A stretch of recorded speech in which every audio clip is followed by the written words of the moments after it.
mais um Giro Sindical. O Giro Sindical é uma parceria entre o DIESE e o SINDIC-CT. DIESE é o Departamento Intersindical de Estatística e Estudos Socioeconômicos, e SINDIC-CT é o Sindicato Nacional dos Servidores Públicos Federais da área de Ciência e Tecnologia no setor aeroespacial. Hoje nós vamos voltar para os temas das campanhas salariais, para que todos possam conhecer quais são as demandas, quais são as necessidades de cada uma das categorias que formam essa classe trabalhadora brasileira que é tão ampla e tão diversa. E hoje nós vamos receber aqui no nosso programa a presidente do Sindicato das Costureiras de São Paulo e Osasco, também é presidente da Confederação Nacional dos Trabalhadores da Indústria do Setor Têxtil Vestuário, Couro e Calçados, a Conacovest, e é vice-presidente da Força Sindical.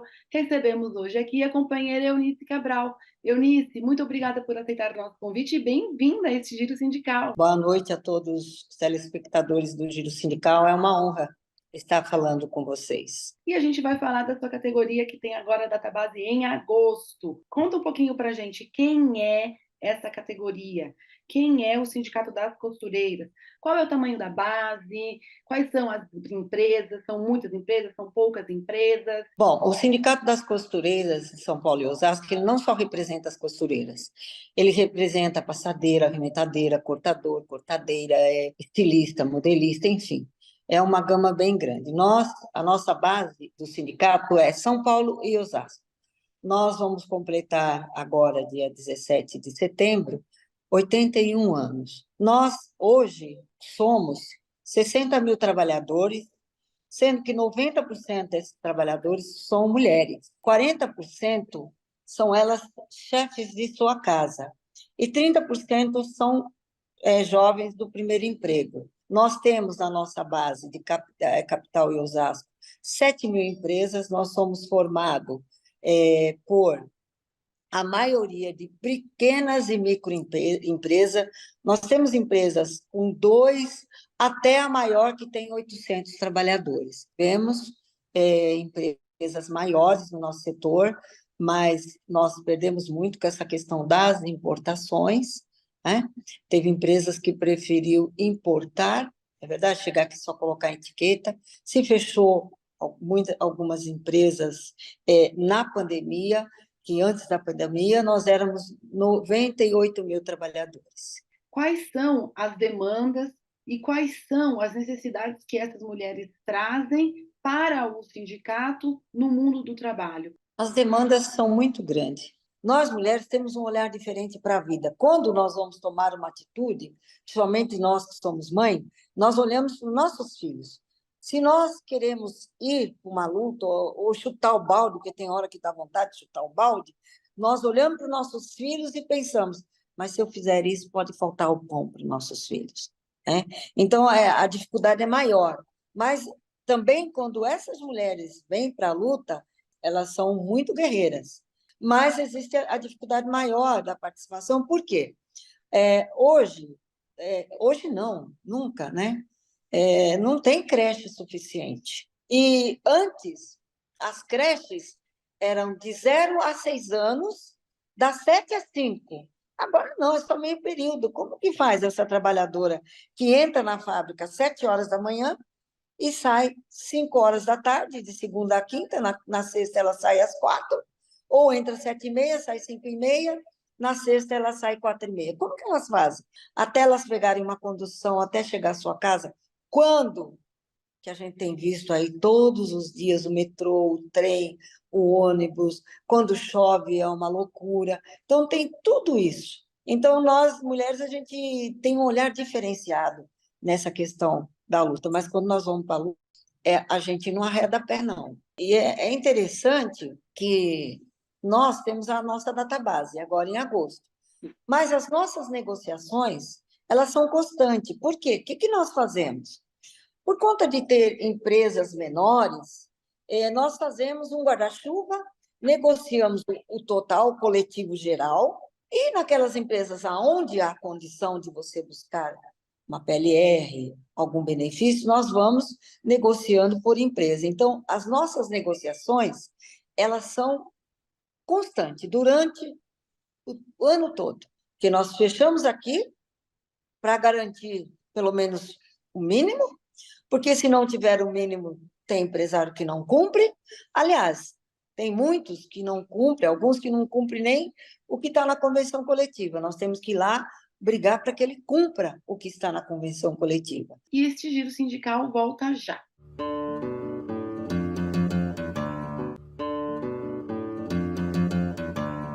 O Giro Sindical está de volta. Eu sou a economista Renata Belzunces e eu recebo hoje aqui a presidente do Sindicato das Costureiras, Eunice Cabral. Eunice, para a campanha salarial de 2023, quais são as principais reivindicações? E quais são as maiores dificuldades que vocês encontram na campanha salarial, em geral? Quando você pega um país com a crise que nós vivemos, com várias empresas que se fecharam, né? As maiores dificuldades, primeiro, os juros altos, a inflação que vem caindo, mas nós sabemos que ela é uma inflação camuflada. Mesmo hoje, a gente vai no mercado, a gente vê que já baixou os gêneros alimentícios, muitos já abaixaram. Eu estou falando de coisas que é a necessidade, que nem o arroz, feijão, o óleo, a carne já dá para comprar alguma coisa, né? Então, as nossas maiores dificuldades é a competição que existe no mercado, essa questão das importações, essa questão da informalidade. Nosso setor, a maioria das empresas são empresas familiares. 85% do setor paga piso. E o piso nosso piso da categoria, é apenas para não se pagar menos. É uma garantia para que os trabalhadores não sejam rebaixados. Para se tirar um benefício, para colocar um benefício na convenção coletiva, certo? Porque são empresas familiares, são empresas menores. A primeira coisa, que se ele vai dar R$ 1, ele já põe lá na ponta do lápis. Ah, é 20 funcionários? São R$ 20. Porque para fazer conta eles são muito bons, são mais difíceis de investir no trabalhador. E às vezes eles dizem assim para nós: ah, mas a gente não acha costureiras. Aí eu respondo: não vai achar. Ou melhora o salário e a condição de vida desses trabalhadores, ou não vai achar. Porque hoje as jovens não querem vir para o setor. E vou te dizer por quê. Eu sou profissional do setor de corte. E quando você corta ou costura, um exemplo, um jeans, um veludo, uma peça de lingerie, você chega na sua casa, você toma um banho, faz um mês que você não tomou banho. A água sai preta por conta dos produtos químicos que tem naquele tecido. Então, as meninas hoje, elas querem mais sair bonitinha no telemarketing, ela sai cheirosinha, chega cheirosinha, né? Certo? Trabalham 6 horas diária. Quando nós estamos nessa discussão, nós colocamos que a necessidade de investir e de preparar trabalhadores para o setor, porque os jovens não querem ir para o setor, então nós temos que ter alguma coisa que atraia essas jovens mais, que nós já tivemos mais jovens no setor, e tem uma diferença. Aqui na nossa base, nós temos multinacional, são empresas nacionais, que quando vê que a coisa aperta, elas pegam e importam, ou então elas pegam e terceirizam, aquela que terceirizou quarteiriza, aquela que quarteirizou quinteiriza, e a informalidade vai crescendo, vai num crescente. Isso também prejudica o setor. Na minha opinião, não prejudica só os trabalhadores. Ela acaba fazendo uma concorrência desleal. Tentamos mostrar sempre isso para os sindicatos patronais. Sempre. Da importância de haver um investimento na qualificação e requalificação, de haver um reconhecimento dessa trabalhadora, desse trabalhador, porque é aquela coisa, nosso setor, nós vestimos o mundo. E muitas vezes, eu brinco com as nossas trabalhadoras, nós andamos nus, porque nós não temos condição de adquirir aquela peça que a gente produz. Mesmo que lá na empresa faça um desconto, tudo não é possível. Eunice, não é muito incomum, infelizmente, que nesse setor a gente encontre as notícias de resgate daquelas pessoas que estão sujeitas a condições análogas à escravidão. Os bolivianos estiveram muito tempo aí liderando os resgates no setor têxtil e na região de São Paulo. O que o sindicato pensa sobre essa questão, se é que é uma coisa que vocês têm tratado, e o que vocês sugerem como políticas públicas para que essa informalidade, que além de tudo fere os direitos humanos, seja eliminada. Você já se deparou, de fato, com várias vezes esse problema, Uni? Essas situações se dão em casas. Nós, do sindicato, eu não posso, se você não me permite, eu não posso entrar na sua casa. Se eu entrar, eu estou invadindo. Eu respondo criminalmente. Então, essas coisas que acontecem, quem denuncia somos nós. É nós que fazemos trabalho de espionagem para o Ministério Público, para o Ministério do Trabalho. Ficou aí 4 anos e está sucateado. 4 anos, sim, que fiscalização? Para, nem pensar, certo? E quando o Ministério Público recebe uma denúncia anônima, ele manda para nós. Aí, é claro, se está lá numa casa, eu não posso adentrar.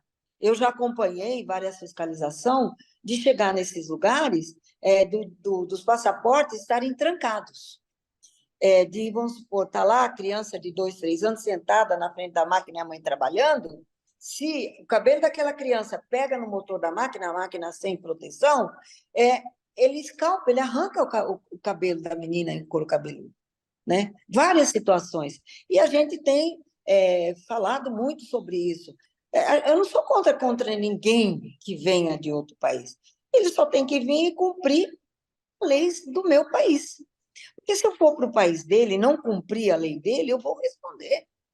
E isso acontece que aquele que tem um pouquinho mais de condição, ele vai lá, traz os compatriotas dele, aluga um lugar e coloca essas pessoas para serem tratadas desta forma. Hoje já reduziu bastante, até porque a gente fica muito sim, em cima, eles estão indo embora para o interior, mas ainda tem, certo? E isso, nós do sindicato, dependemos dos órgãos competentes, que é o Ministério do Trabalho, o Ministério Público, tem coisas que a Polícia Federal, porque são estrangeiros, eu não posso fazer nada, tomar nenhuma atitude, né?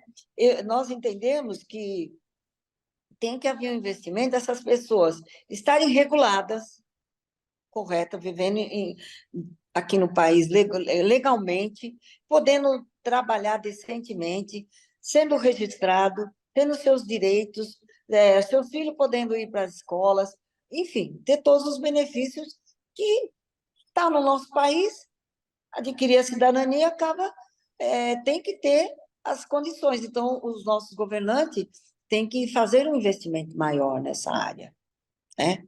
Para ter essa legalização, para ter essa formalidade. Porque a formalidade acaba beneficiando não só os trabalhadores, beneficia o governo, porque ele vai ter um retorno na arrecadação dele, né? E as pessoas vão ter dignidade. E a gente tem resolvido N problemas. Mas o que me entristece é que, às vezes, a gente vai lá, resolve o problema daquela pessoa, daquela família, e daqui a pouco você encontra aquele que você resolveu fazendo a mesma coisa com os outros. É muito complicado. Mas também nós temos muitos trabalhadores de outros países que já participam, que são sindicalizados, que estão legalmente, que são registrados, que trabalham em empresas regulares. Também já temos muito. O sindicato ele faz o trabalho constante. Agora a gente vai fazer mais um intervalinho e o Giro Sindical volta para o nosso terceiro e já último bloco.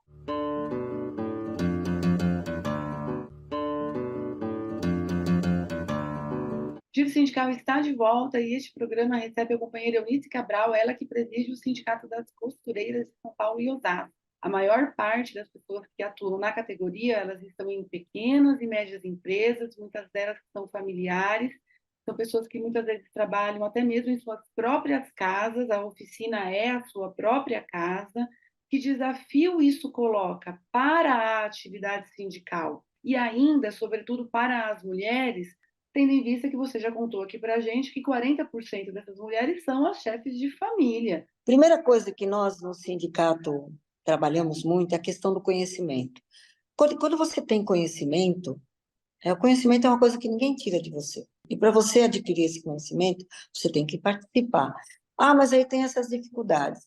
Mas a gente consegue fazer isso com muita dificuldade. Cada vez mais tem que haver um investimento, na minha opinião, na educação.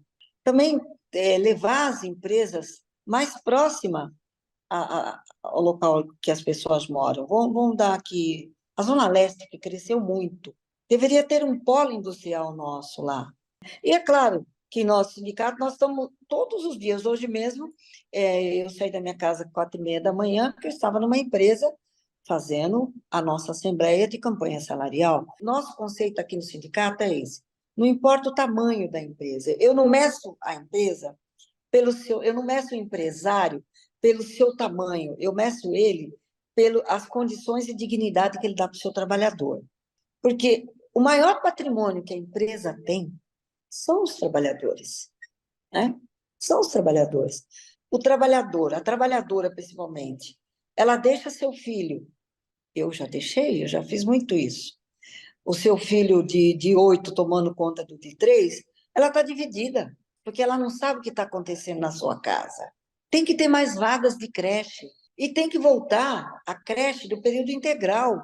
Quer dizer, as coisas cada vez estão mais difíceis, e ao invés do poder público dar mais condição dessa mulher trabalhar e esse jovem não ser abraçado pelo traficante, que na maioria das vezes, essas mulheres, elas saem de casa, seus filhos estão dormindo, quando voltam, seus filhos estão dormindo. E aí, quando a gente vê, e a gente tem muito isso aqui, nós temos psicólogo, nós temos advogado na área civil, quando vê, esse filho, essa filha já está envolvida com droga. Isso é um caminho sem volta. Se houver mais investimento na educação, escola por tempo completo, eu te falo isso porque o meu filho, que hoje tem 44 anos, ele ficava numa escola período integral. Nossa, que eu tinha! Porque eu sabia que das 7 às 6 ele estava no local e eu ficava tranquila. Agora, se ele ficasse lá no fim, onde eu morava, eu não ia estar tranquila. Então, eu acho que tem que haver mais esse investimento. O poder público, ele tem que ter esse olhar. Por isso que eu entendo que é fundamental o investimento na educação, a creche voltar de 0 a 6 anos, tempo integral, não da forma que é hoje, meio período, aí onde você vai jogar essa criança depois meio período, né? Até o ensino fundamental ter o período integral, é verdade? Porque nós pagamos imposto, nós trabalhadores somos os únicos que não podemos sonegar, que a gente paga imposto no alimento, no remédio, na energia, no gás, né? No aluguel, todo lugar nós pagamos imposto. E isso tem que ser revertido para o nosso benefício e para o benefício do país, porque um país educado, ele não é manipulado, não aconteceria o que aconteceu, que está acontecendo, violência atrás de violência, feminicídio, morte, jovem entrando na escola matando estudante, crianças. Então, tudo isso é falta de investimento na educação, no meu conceito. Eunice, e agora a gente já vai para a nossa última perguntinha, passar rapidinho. Você tocou numa questão que afeta muito, sobretudo, o setor e que tem um impacto direto e profundo sobre os empregos, que é a concorrência com as importações. Suponho que, para além da concorrência com os importados, as mudanças tecnológicas no setor também possam interferir no volume de emprego que você já citou aqui várias vezes, que ele é intensivo em mão de obra. Aqui no Brasil e em todo lugar do mundo é um setor que emprega bastante mão de obra. Você reparou nos últimos anos, você observou nos últimos anos a implantação de novas tecnologias no setor e ainda, e se houve essa implantação, ela afetou os empregos? Olha, em alguns setores, sim. Eu vou dar o nosso setor, meu setor de corte. Eu encaixava, eu riscava, eu infestava, eu cortava, eu separava. Hoje já tem, vai lá no card que já sai o risco pronto. Joga, já tem máquina que faz infesto, só tem que ter a pessoa para ir, né?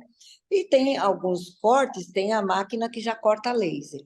Então, vamos supor, se há 20 anos atrás, num setor para fabricar em grande escala, tivesse que ter 20 pessoas no setor, hoje tem 10.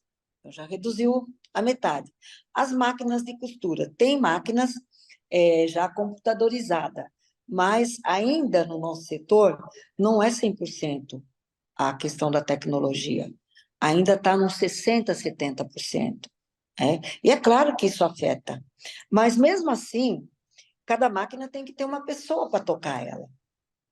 Mesmo que ela vá produzir mais, que ela é computadorizada, ela já é mais ágil, ela já tem mais. Tem umas máquinas que antes para a gente fazer um press-ponto numa calça era um sacrifício. Hoje não, você coloca lá, aperta o botão, pá, pá, pá, pá. Então, a produção já é mais ágil, né? Mas não tem jeito, a tecnologia está aí. O que tem que ter é investimento para que esses trabalhadores se qualifiquem, se preparem para que eles possam estar dentro do setor, aqueles que não ficarem dentro do setor, que eles busquem outros setores, Sim. né? Que eles busquem outros setores para poder continuar trabalhando. Mas a tecnologia não vai ter jeito, ela vai vir, só tem que haver um investimento para poder qualificar essas pessoas dentro da questão da tecnologia, para que essas pessoas estejam preparadas para poder assumir seus postos. Eunice, muito obrigada e eu espero contar com você numa outra oportunidade e muito sucesso aí na campanha salarial, que as trabalhadoras possam usufruir aí de mais conquistas, porque os últimos anos não foram fáceis, não é mesmo? É verdade, eu que agradeço pela oportunidade, eu também espero que a gente tenha sucesso na nossa campanha, e precisando, nós estamos às ordens. Muito obrigada pela oportunidade. Tchau, tchau.